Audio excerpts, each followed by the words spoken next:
Përshëndetje të nderuar shikues, për momentin gjendemi në Tetov. Më saktësisht jemi pranë kampusit të Universitetit Shtetëror të Tetovës. Jemi këtu me prof Besnik Rexhepin, biolog në Universitetin e Tetovës. Kemi ardhur këtu për ato që neve na intereson më së shumti, pra për ekologjinë. Kemi ardhur të bëjmë disa pyetje dhe profesori besoj që do na shtjellon shumë më mirë detajet rreth pyetjeve tona. Profesor, të falenderoj shumë që gjete kohë me na pranu. Mirë se erdhe në hapësirat e universitetit tonë.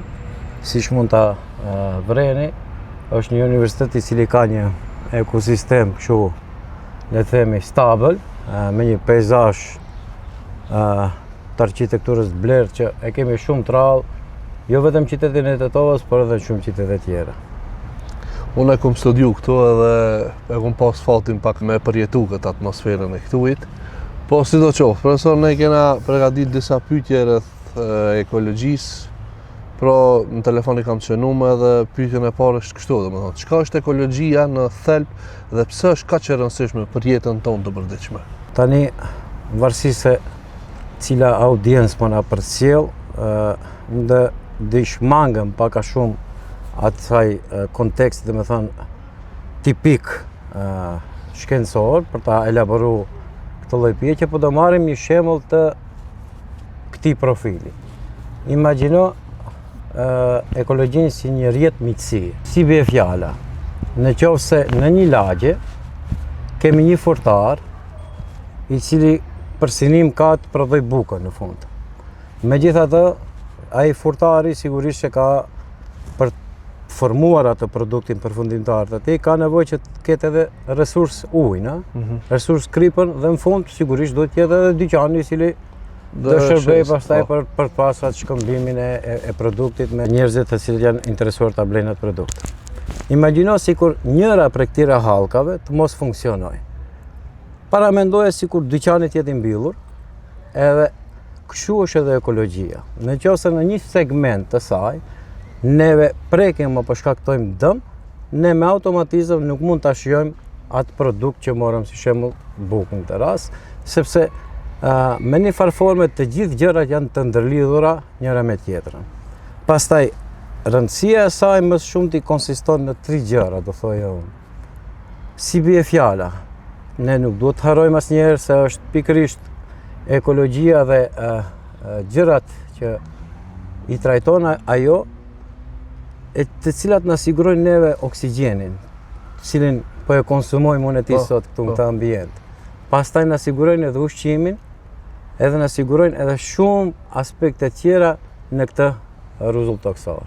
Pak a shumë mund ta shpjegoj, domethënë janë çështje raporti, marrëdhënie mes organizmave gjallë dhe mjediseve ku këta organizma jetojnë, pastaj janë aksionet, reaksionet edhe aspektet tjera të cilat kanë këto organizma mes vete. Kjo në thelb i bie të jetë ekologjia. Cilat janë problemet më të mëdha ekologjike në vendin tonë? Si e shef këtë pjesë? Vendi jonë realisht përballet me shumë probleme ekologjike. Ne, sikurse jemi një vend aspirant drejt Bashkimit Evropian, stagnojmë në kontekstin e harmonizimit të legjislacionit tonë, edhe kjo me një farë forme bën të pamundur të kuptojmë saktë dhe të adresojmë saktë se cilat janë problemet tona ekologjike, sepse disa prej tyre ndoshta edhe nuk i kemi të parashikuar ashtu siç duhet në kuadër të kuadrit ligjor. Megjithatë, probleme ekologjike, si bie fjala, një ndër më me zë që tani proklamohen në shoqërinë tonë, është ndotja e ajrit, mbetet një ndër problemet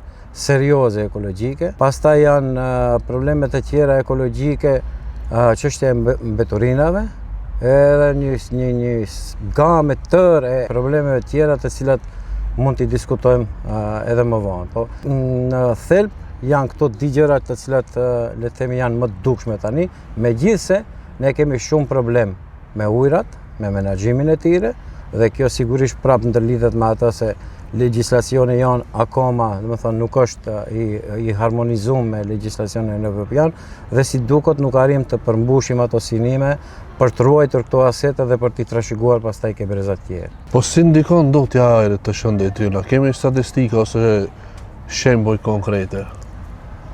Ndotja e ajrit është një problem i cili hulumtohet në shumë drejtime, por për qenë më precis ndaj audiencës, unë mund t'i referohem vetëm të dhënave që jepen për shembull nga raporti i Bankës Botërore dhe raportet e tjera që mund t'i konsiderojmë si serioze, pa mos spekuluar shumë, por ka le të themi të dhëna që tregojnë se ndotja e ajrit ndikon në mënyrë të drejtë për drejtë, jo vetëm në shëndetin e njeriut, por edhe në mjedisin që na rrethon. Ndërkohë që sa i takon shëndetit njeriut ka raportime të ndryshme, si bie fjala, ndotja e ajrit mund të ndikon në themi sistemin e frymëmarrjes, edhe pastaj mund të ndikon sigurisht dëmshëm, mund të ndikon le të themi funksionimin normal të trurit, si bie fjala në ato zona ku ka ndotje shumë më të mëdha, për shembull në Angli është bërë një studim ku është vërejtur se në një lagje, e cila ka pasur një farloj,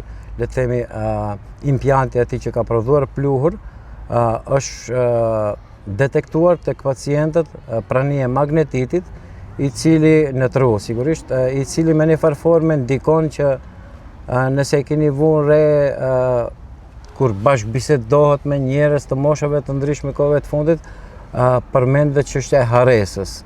Edhe kjo nuk është as pak rastësi. Profesor, unë pak po du me dal te pyjet. Por shumë njerëz mendojnë se pyjet janë të pafundme. Çfarë pasoja sjell prerja e tyre? Nuk mund themi se janë resurs i pafund, është një resurs për cilën ne do të kujdesemi goxha shumë. Tani duke u shmang nga le të themi qasja tradicionale e bashkëveprimit me natyrën, sot për kujdesin ndaj këtyre gjërave për cilat ju parashtruat pyetjet i ka rab si bar institucioneve. Për fat të keq, unë ndaj bindjes se institucionet tona akoma janë të brishta dhe nuk arrin të prodhojnë me një farë forme mjaftueshëm kuadër të cilët do adresojnë këto lloj problematika që ju përmendet. Gjithsesi ne si vend kemi problem me shumë të zakonshme dhe shumë thjeshta, si bie fjala prerja e drurave e kështu me radhë, ose shëndrimi i këtyre le të themi habitateve në toka pjellore, dhe kjo me një farë forme na adreson probleme për cilat pastaj do duhet të mirë menaxhojmë më tutjes, sepse nuk janë resurse që lehtë mund t'i zëvendësojmë. Edhe pastaj vetë zëvendësimi i tyre kërkon një, le të themi, njohje fundamentale të fushës së ekologjisë. Në shumë raste kemi pasur situata ku në ndërhyrjen e asaj që ne mund ta quajmë edhe arkitekturë blertë, për shembull në këto hapësira si jemi sot, po bëhen gabime në përzgjedhjen e le të themi resurseve adekuate të cilat do i përshtateshin klimës dhe aspekteve tjera, më thënë, për cilat bie fjala mund të kontribuonin të drejtim për të ruajtur këto asete. Nuk është një aset i cili është garant se do mbijetoj nëse ne nuk dim të sillemi mirë në raport me to. E çka ndodh, profesor, me plastikat nëse i hedhim në mal? Sa kohë qëndrojnë aty dhe çfarë pasoja kanë për natyrën dhe kafshët? Tani mënyra e jetesës ka imponuar që plastikat të zënë një hapësirë goxha të madhe në përditshmërinë e mënyrës se si ne jetojmë sot, ndërkohë që ajo si material në raport me pyetjet që parashtruat ju nuk shpërbohet lehtë. Siç ose në ekologji me studentët shpesh e bashkëbisedojmë, është një trekëndë shumë i thjeshtë. Dikush prodhon, dikush konsumon dhe dikush zbërthen. E tani tek kjo e fundit, ku bie fjala për plastikën, nevojitet shpesh shumë kohë gjatë për tu shpërbëhe ajo.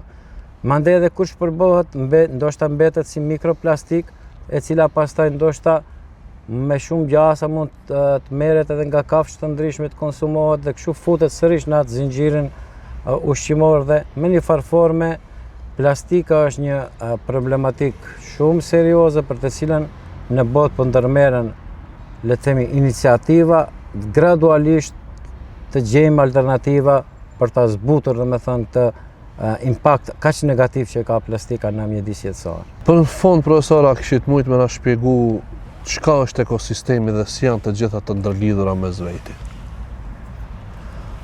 Për ta shpjeguar më thjesht edhe për audiencën, ekosistemi ka di komponenta. Një janë gjallësat dhe di është mjedisi ku jeton ato. Të dhja këto së bashku ne njohim me do terme biotop dhe domethënë biocenozë e përbëjnë me një farloj forme ekosistemin. Sigurisht në rrezullin toksor, por edhe këtu këne ka tipe të ndryshme të ekosistemeve. Në ekosistem, gjërat janë të ndërlidhura sepse organizmi po ndërton marrëdhënie dhe përshtatën ndaj mjedisit ku jeton. Përshtatja mund të jetë ndaj faktorëve të ndryshëm, domethënë të ambientit jetësor, siç janë për shembull klima, temperatura ose nuk e di unë, erëra, lagështia e kështu me radhë. Pra është një raport, le të themi reciprok, dhe me një farë forme çdo organizëm po bën adaptim apo po bën përshtatje kundrejt mjedisit ku ai jeton. Profesor, të falenderoj shumë që dojtë kohë me bashkëpunu me neve rreth kësaj teme. Shpresoj që mos jetë e fundit, shpresoj që takojmë apet bëjmë ndoshta ndonjë projekt ala më të mirë. Faleminderit unë ju përgëzoj për iniciativën dhe uroj që edhe më tepër të kontriboni në komunikimin e kontekstit mjedisor me shoqërinë tonë. Faleminderit shumë që ishit në Universitetin e Tetovës. Kurse ju ndjekës që po na ndjekni, faleminderit për durimin që e shikut këtë video deri këtu. Neve s'na me tjetër me thonë për posë shihemi materialet e radhës, temat e radhës e deri atëherë mirëmbëjtje.